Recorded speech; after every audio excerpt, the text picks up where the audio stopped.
মুমিনের সফলতা কোন পথে বলেন না, বিষয় কি? মুমিনের সফলতা কোন পথে? কোরআনের ভাষায় আমরা দেখব কোরআন কি বলে, মুমিন কোন পথে গেলে সফল। ভাইরাল হওয়া সফল, লক্ষ টাকার চাকরি করা সফল, কোটি টাকা দিয়ে বাড়ি করা সফল, সুন্দরী নারীকে বিয়ে করতে পারা সফল। হ্যাঁ, কোনটা সফলতা? BMW, পাজারো কিংবা বড় বড় ভালো মানের গাড়ি কেনা এটা সফলতা? দুইটা চারটা ভাই বাতিজা সন্তান বিদেশে থাকা, লক্ষ লক্ষ টাকার মালিক হওয়া, এগুলো সফলতা আল্লাহর চোখে? আসুন না দেখি আল্লাহ কোরআন কি বলে। ইয়া আইয়ুহান নাস ইন্না খলাকনাকুম মিন যাকারিন ওয়া উনসা ওয়া জাআলনাকুম শুউবান ওয়া ক্বাবাইলা লিতাআরাফু ইন্না আকরামাকুম ইনদাল্লাহি আতকাকুম। আল্লাহ রাব্বুল আলামিন বলেন, ইয়া আইয়ুহান নাস ইন্না খলাকনাকুম মিন যাকারিন ওয়া উনসা, হে মানুষ তোমাদেরকে আমি একটা পুরুষ এবং একটা নারী থেকে সৃষ্টি করেছি। ওয়া জাআলনাকুম শুউবান ওয়া ক্বাবাইলা লিতাআরাফু, তোমাদেরকে বিভিন্ন দলে, বিভিন্ন গোত্রে, বিভিন্ন ভাষায়, বিভিন্ন আঞ্চলিকতায় তোমাদেরকে আমি সৃষ্টি করেছি। কেউ কালো, কেউ সাদা, কেউ শ্যামলা, কেউ নাইজেরিয়ান, আফ্রিকান, কেউ নাইজেরিয়ান, কেউ আফ্রিকান, কেউ চাইনিজ, কেউ রাশিয়ান, কেউ জাপানি, কেউ বাঙালি, কেউ ইন্ডিয়ান, কেউ দেখতে কালো, কেউ দেখতে সাদা, বিভিন্ন রঙে বর্ণে তোমাদেরকে পাঠানো হয়েছে। কিন্তু জেনে রাখো, আমি আল্লাহর কাছে কে আফ্রিকান, কে কালো, কে সাদা, কে লম্বা, কে বেটে, কে মোটা, কে চিকন, এগুলো আমি আল্লাহর কাছে সম্মানিত হওয়ার মাপকাঠি নয়। আমি আল্লাহর কাছে সম্মানিত হওয়ার মাপকাঠি হলো ইন্না আকরামাকুম ইনদাল্লাহি আতকাকুম, যে ব্যক্তি আল্লাহকে যত বেশি ভয় করবে সে ব্যক্তি আল্লাহর কাছে তত বেশি সম্মানী। কার ফলোয়ার কত বেশি ফেসবুকে, ইউটিউবে, আহা কি মাপার যন্ত্র আইলো রে।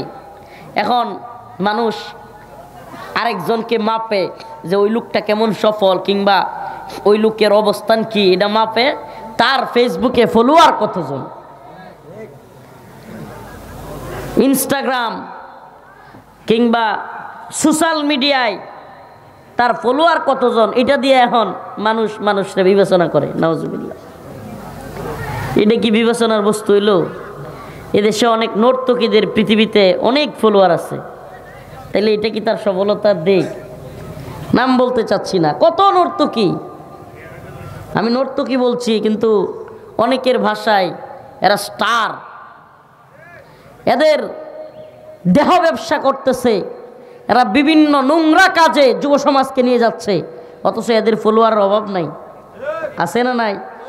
পুরা পৃথিবীতেই। তো তাইলে এদেশের অনেক বড় বড় হুজুররা চাইতে ফ্যান ফলোয়ারের দিক থেকে হাফ প্যান্ট পাও দিয়া খেলোয়াড়রা, হাফ প্যান্ট পরে খেলে যে খেলোয়াড়রা খ্রিস্টান, এদের ফলোয়ার কম না বেশি? কিংবা অনেক নর্তকী, নাউজুবিল্লাহ, পর্ন স্টার, এদের ফলোয়ার অনেক আলেম উলামাদের চাইতে কম না বেশি? তাইলে এরাই মনে হয় সবচেয়ে বেশি যোগ্যতার, সবচেয়ে বেশি ভালো মানুষ। হ্যাঁ, সোশ্যাল মিডিয়া, টাকা পয়সা, যশ খ্যাতি, এগুলোর কোনোটাই আল্লাহর কাছে সফলতার মাপকাঠি নয়। লক্ষ টাকার চাকরি, কোটি টাকার বাড়ি গাড়ি, সুন্দরী নারী, অনেক জমির মালিক, এগুলোর কোনোটাই আল্লাহর কাছে সম্মানিত হওয়ার মাপকাঠি নয়। আল্লাহ বলেন, ইন্না আকরামাকুম ইনদাল্লাহ, ইন্না আকরামাকুম ইনদাল্লাহি আতকাকুম।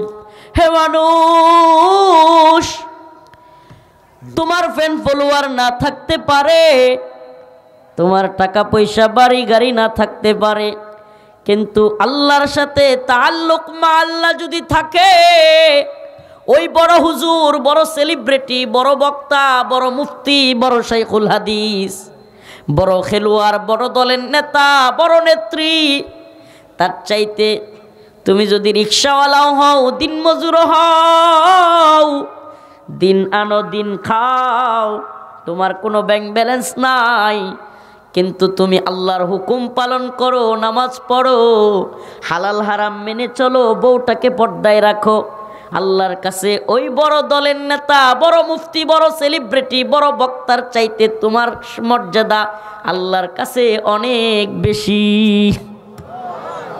আল্লাহর কাছে অনেক বেশি। তাল্লুক মা আল্লাহ, এটা একটা ভিন্ন জিনিস।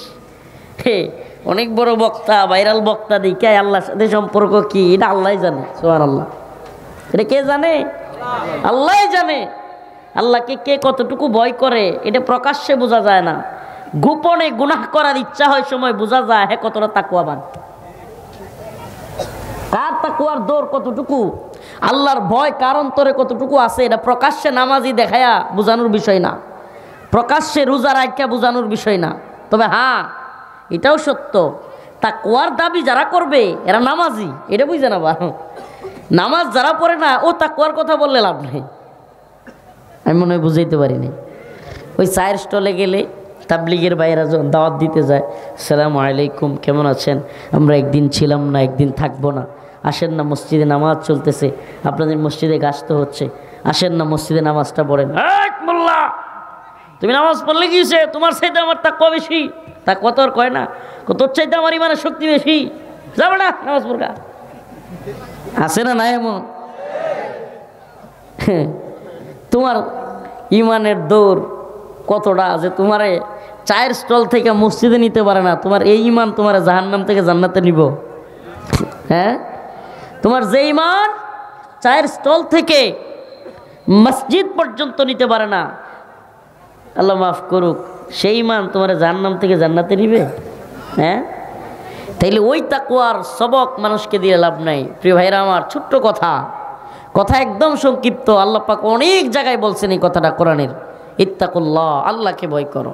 ইত্তাকুল্লাহ, আল্লাহকে, ইয়া আইয়ুহাল্লাযীনা আমানু, ইয়া আইয়ুহাল্লাযীনা আমানু ইত্তাকুল্লাহ ওয়া কুলু কাওলান সাদীদা, ইয়া আইয়ুহাল্লাযীনা আমানু ইত্তাকুল্লাহ ওয়াল তানজুর নাফসুম মা কদ্দামাত লিগাদ, ইয়া আইয়ুহান নাস উবুদু রাব্বাকুমুল্লাযী খালাকাকুম ওয়াল্লাযীনা মিন ক্বাবলিকুম লাআল্লাকুম তাত্তাকুন। খালি তাকওয়ার কথা, সুবহানাল্লাহ, মুত্তাকি হওয়ার কথা, আল্লাহর ভয়। এটা একটা কঠিন জিনিস। কোনো আইন, প্রশাসন, আদালত, বিচার কিচ্ছু লাগবে না যদি আল্লাহর বিচারের ভয় অন্তরের মধ্যে থাকে। এ ব্যক্তি জীবনে কোনোদিন ঘুষ খাবে না যদি আল্লাহর ভয় থাকে, সুদ খাবে না আল্লাহর ভয় থাকলে, দুর্নীতি করবে না আল্লাহর ভয় থাকলে, জুলুম করবে না আল্লাহর ভয় থাকলে, ফাহেসা কাজে জড়াবে না আল্লাহর ভয় থাকলে, অন্যের জমি দখল করবে না আল্লাহর ভয় থাকলে, ঠিক কি ঠিক না? মাদক সেবন করবে না আল্লাহর ভয় থাকলে, পতিতালয়ে যাবে না আল্লাহর ভয় থাকলে। সুবহানাল্লাহ, আল্লাহর ভয়, ইত্তাকুল্লাহ, আল্লাহর ভয়। আমরা কি আল্লাহকে ভয় করি কি না? বলেন না, করি? আল্লাহর ভয়। আল্লাহ আপনি আমাদের সবার ভিতরে আপনার ভয় ঢুকাইয়া দেন। আল্লাহ আপনি সব করতে পারেন, পৃথিবীর কেউ আপনাকে মাইনাস করে কিচ্ছু করতে পারে না। সুবহানাল্লাহ। তো সফলতা কোন পথে? আজকের আলোচনা মুমিনের সফলতা। আসেন আমরা একটু দেখি আল্লাহর কোরআন কি বলে সফলতার কথা। আমাদের বাস্তব দুনিয়াবি সফলতা আমরা যেভাবে দেখি, আল্লাহ মাফ করুক আমাদেরকে, এই দুনিয়ায় যার টাকা বেশি, যার পয়সা বেশি বেশি, একটু যশ খ্যাতি আছে, তারাই মানুষ সম্মান করে, ঠিকই ঠিক না? তারাই মানুষ সম্মান করে। তারে ইসলামিক মাহফিল বলেন, মসজিদ কমিটিতে বলেন, মাদ্রাসা কমিটিতে বলেন, সব জায়গায় নিয়ে যায়। কেন? কারণ টাকা দরকার। তার যোগ্যতা কি? তার টাকা। তার যোগ্যতা সে তাকওয়া বানায়, এই জন্য না। আরে ভাই, মসজিদ কমিটিগুলোর মধ্যেও তাকওয়ার ভিত্তিতে কে নামাজি, কে পাঁচ ওয়াক্ত নিয়মিত নামাজ পড়ে, ওইটার দিকে কমিটি হয় না। মাদ্রাসা কমিটিগুলো এভাবে হয় না, মাহফিল কমিটি এভাবে হয় না। কোনো জায়গায় তাকওয়ার বালাই নাই, সব জায়গায় একটাই উদ্দেশ্য, তাকওয়ার দরকার নাই, দরকার হলো যারে দিমো হের বান্ডেল আসেনি। আল্লাহ আমাদেরকে মাফ করুক, বলেন আমিন।